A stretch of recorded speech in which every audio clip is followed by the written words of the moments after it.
Why are you murmuring by yourself? What happened?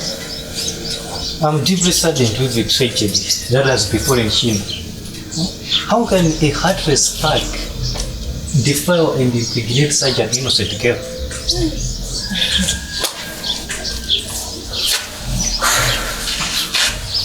You see, that's gender-based violence of a worst form.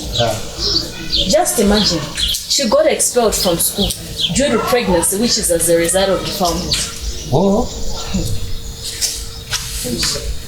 You see, this rape incident has shattered her educational path, really, and probably her future.